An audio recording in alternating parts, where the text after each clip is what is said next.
Quinn Builders and Construction Supply, based in Manolo, Portage, Bukidnon, is a construction contractor and supplier involved in public infrastructure projects and material procurement. It is managed by proprietor Elizabeth A. Cabahar. The firm works on DPWH projects, including classroom construction, drainage repairs, and covered court improvements. So, good morning everyone. My name is Kenigan Ogmad. Nami karon sa Quinn Builders para mag-interview sa isa ka business owner diri sa Manolo, Portage, Bukidnon. So, good morning sir. Unsa yung pangalan sir? My name is Kimuel Joe. Usa ko ka engineer na nami hardware diri sa Manolo, and at the same time naapod may construction business. Okay sir. Amo ang question sir is unsay mga unahonon nga gasto sa imong negosyo matag bulan sir?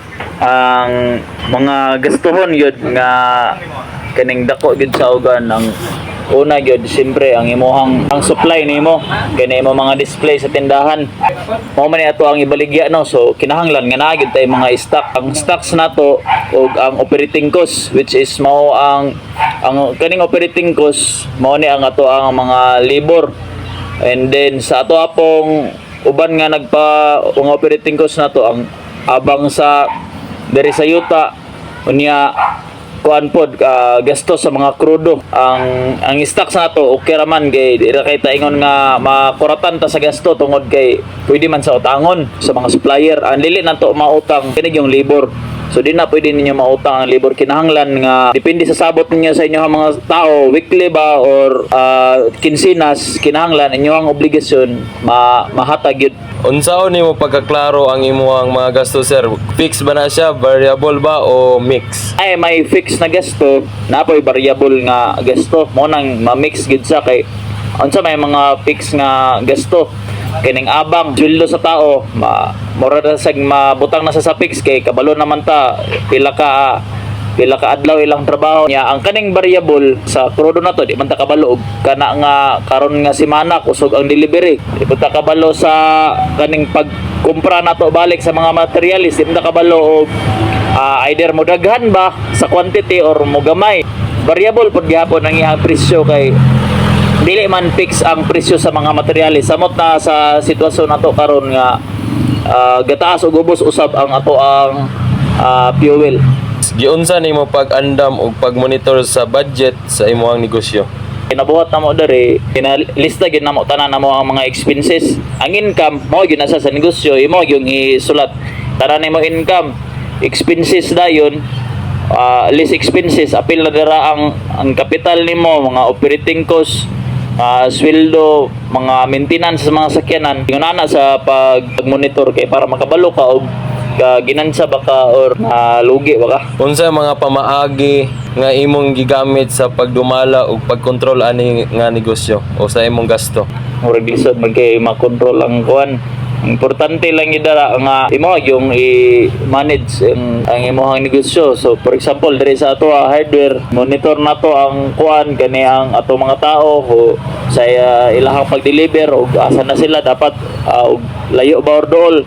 So after pila ka hours siguro dapat nakabalik na kay para ready na pod nga mo deliver sa lahi na mga lugar. Panpod ang kaning mga stocks nato, so ginamonitor gyapon na ang pagsulod pila ang gi-deliver diri sa gikan sa supplier, naka-record gyapon ya ang output, nakakuan gyapon. So inana sa pag-monitor. Unsa pagtabang ang impormasyon sa gasto sa paghimo nimo og desisyon sa negosyo? So kanang impormasyon sa gasto dako gid kina sa nga katabang kay lisod kayo nga magnegosyo ka nya wala ka kabalo pilay monthly nimo na gasto, wala ka kabalo or kundi after pila ka dapat makabalo gyud ka pilay kan kay mo man ay basihan nimo makabalo ka og nalugi ba ka or nakaginansa ba ka. Unsa ang mga kalisod nga imong naatubang sa pag-budget o pagtagna sa mga gasto? Challenges gyud nato ana no. Nay usahay manggod nga kaning siyempre og mangumpra ta og materialis adto ta sa ato ang supplier, bulto gyud na siya. Bali ang kani ang pagkuha nimo sa mga stocks dito, dili man pwede nga imuhang truck ipanaog nimo sa supplier niya. mobalik diri nga underload, so kinahanglan nga sakto gid sa og karga, bali puno gid sa ba. So kana sa nga kapuno sa truck, naman gyud na sa kantidad, di ba? Kay mo man nang gibayaran, giutang na.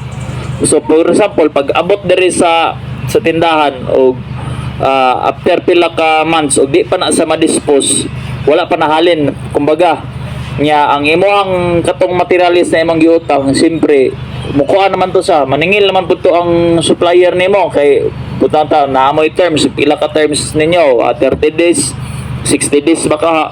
So after 60 days ang stocks nimo naa pa diri, wala pa nangahalin. So mo na sa dira ang mga challenges nga makuan ka ba kani ang gasulod na ang imohang mga expenses pero ang mga customer wala pa nakapalit. So ingon mo na sa mga challenges. Unsa imong mahatag nga mga tambag sa mga umaabot pa nga manager or entrepreneur bahin sa epektibo nga pagdala sa mga gasto or sa pagbuhat og negosyo? Sa pagsugod pa lang yun na mo aneng hardware, wala gyud ni sa nahitabo kung wala gyud mi nangurso gyapon niya kana pong construction. So kinahanglan og ikaw nga nakay una-una nga magnegosyo, kinahanglan nga kurso ka, risk taker ka ba, kay sa pagnegosyo man gud di man gid na sa ingon nga wa pa man gid ka kabalo og mo click ba ni siya, makaginansa ba ka diretso ani og makatapada ka pila pa ka katuig magtapada ha ka makatilaw og kana ang natawag return of investment.